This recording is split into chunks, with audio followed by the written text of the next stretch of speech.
Alhamdulillah dari barokahnya jualan sapi itu Bapak bisa memondokkan 7 anaknya itu. Nah, untuk selama 1 tahun ini saya sudah membuat karya yang berbentuk buku. Itu sudah ada 2 buku. Dan 2 buku ya?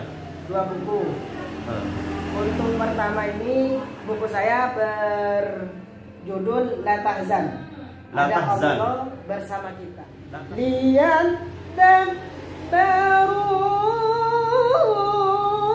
ayatihi waliyatadzakara ulul albab.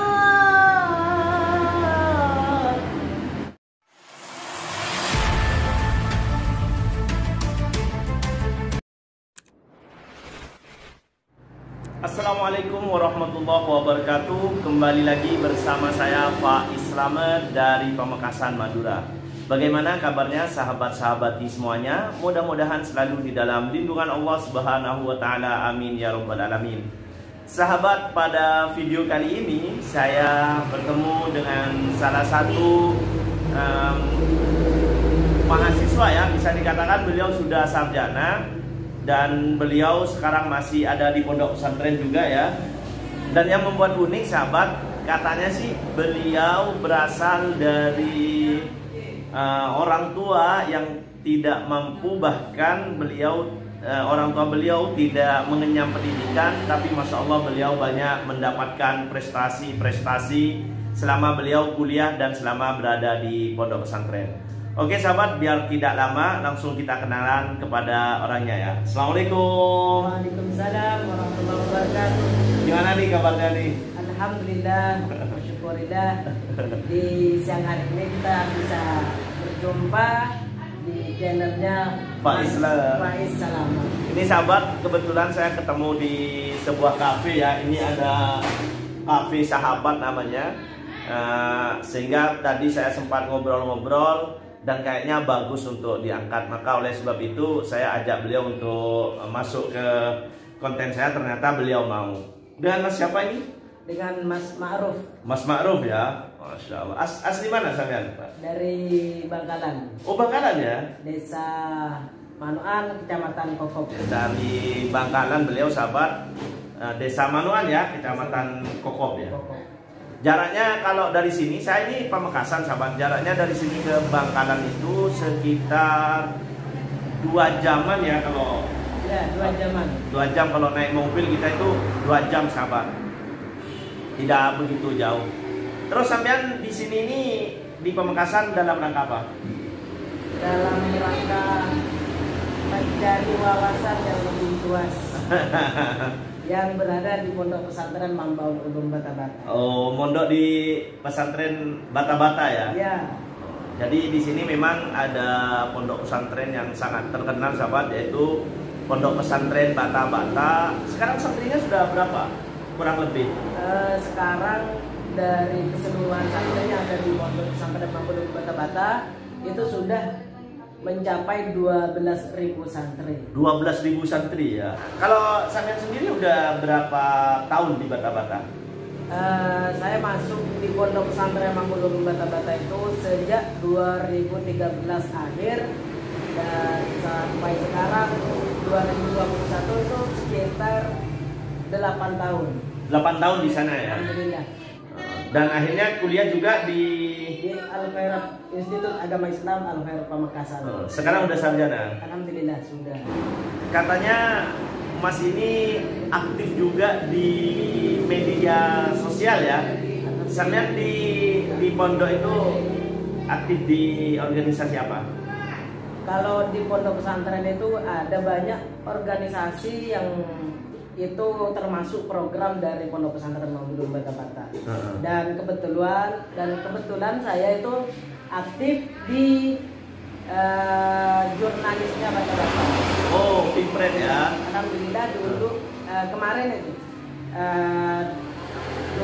jabatan 2020-nya itu saya menjadi pimpinan redaksi dari Lembaga Pengembangan Jurnalistik Pondok Pesantren Mambaul Ulum Batabata. Masya Allah, jadi beliau dipercaya untuk menjadi pimpinan ya di situ untuk apa jurnalisnya ya. Ini juga yang ingin saya ketahui, Mas. Apa saja sih karya yang sudah Mas buat selama jadi jurnalis? Di Lembaga Pengembangan Jurnalistik itu ada buletin mingguan yang terbit setiap hari Jumat dan disebarkan kepada santri yang ada 12.000 santri itu, dan itu digratiskan oleh Lembaga Pengembangan Jurnalistik. Itu gratis semua? Gratis kalau semua santri. Dan saya dengar juga katanya sampean sempat membuat buku, apakah benar itu? Alhamdulillah untuk selama 1 tahun ini saya sudah membuat karya yang berbentuk buku. Itu sudah ada 2 buku. Dua buku ya? 2 buku. Untuk pertama ini buku saya berjudul La Tahzan. Ada Allah bersama kita. Nih Masya Allah nih sahabat, nih bukunya sudah terbit ini ya? Alhamdulillah. Alhamdulillah. Ini Masya Allah tebel banget, dan ini hasil karya sampean dengan teman-teman ya. Sudah terbit sahabat, bisa dilihat atau bisa beli di toko-toko. Terbit itu terbitan Maharani. Terbitan Maharani ya. Bisa dibeli sahabat. Ini isinya apa saja nih di buku ini? Itu kumpulan cerpen dari komunitas Bangkalan. Semua penulisnya itu ada semuanya dari Bangkalan. Oh, ini komunitas cerpen Bangkalan katanya. Jadi orang Bangkalan nih kayaknya wajib beli ini nih sahabat, biar menghargai hasil karya asli anak Bangkalan. Ini sahabat, saya juga penasaran, katanya beliau ini banyak mendapatkan prestasi di mana di Pondok Pesantren Bata-Bata ya. Katanya pernah ikut lomba kiroat, apa benar? Alhamdulillah pernah. Sekelas pondok pesantren. Ya, dari 12.000 kan, walaupun di pondok pesantren 12.000 santri loh. Sampai juara berapa itu waktu itu?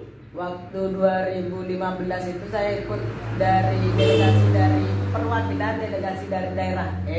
Itu di pondok itu ada yang namanya blok ataupun daerah, memetakan semua santri. Saya didelegasikan di situ untuk mengikuti lomba qiraat sebata-bata. Alhamdulillah saya menjadi juara 1 2015 waktu itu. Beliau ini selain pintar ngarang buku, juga sering menerbitkan buletin tiap minggu. Ternyata beliau juga juara 1 qiraat. Kalau boleh tahu, sampean qiraat termasuk belajar menulis ini belajar ke orang tua atau ada keluarga yang sebelumnya juga terjun di sini? Ya, kalau dari latar belakang orang tua atau keluarga tidak ada yang mempunyai prestasi hal seperti itu. Karena kenapa?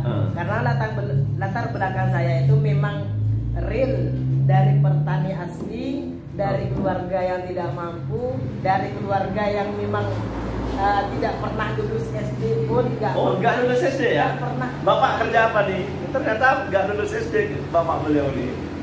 Bapak itu dari sejak dulu memang pengen anak-anaknya itu semuanya berpendidikan. Karena kenapa?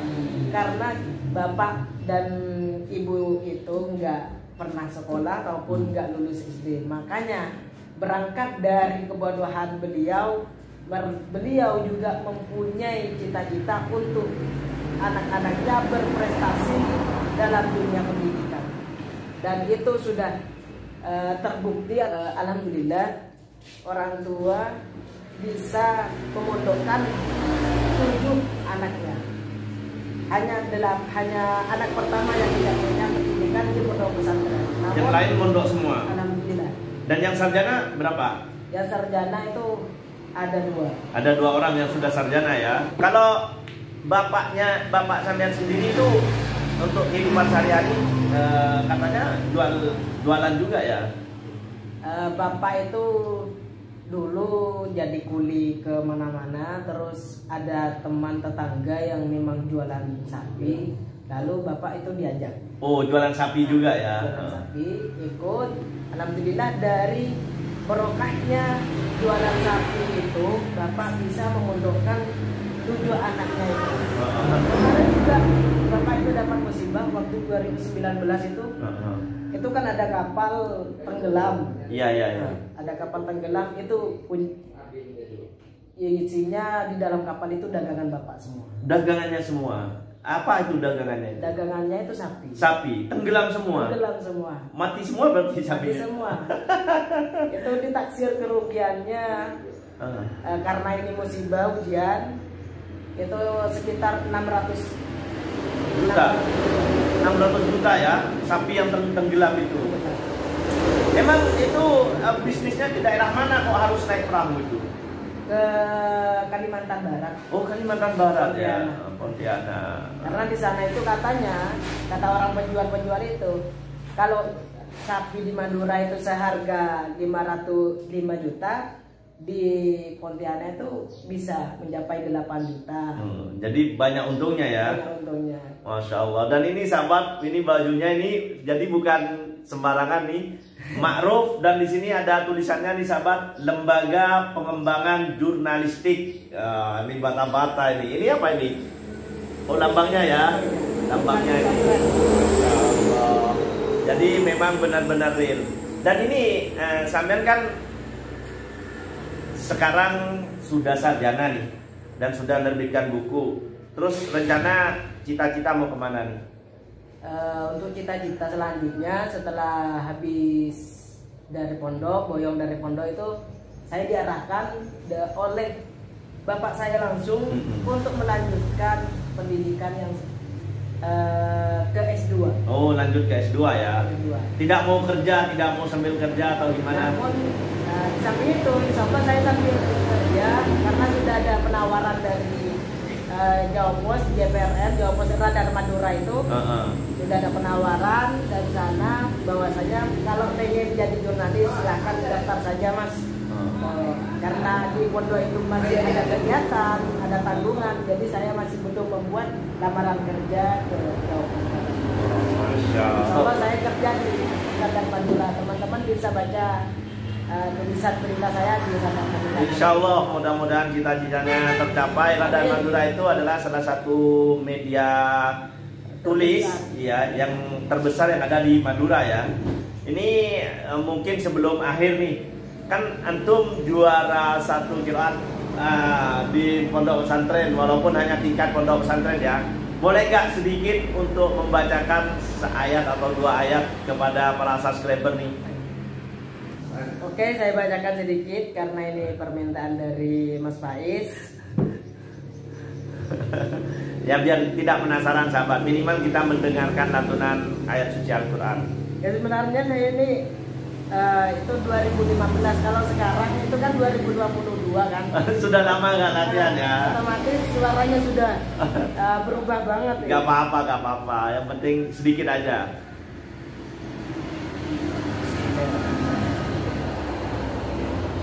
Kitabun anzalnahu ilaika mubarakun liyadabbaru ayati.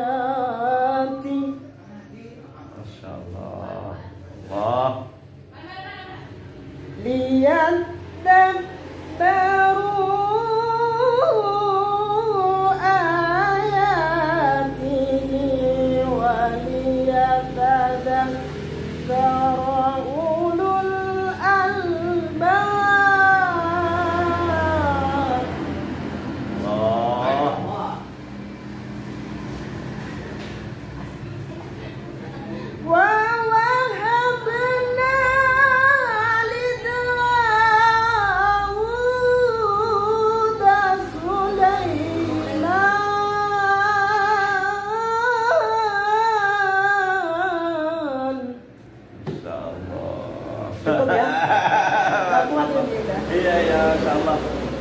nggak pernah ada yang undang kalau acara-acara itu untuk pembacaan qiraat, amantenan atau apa?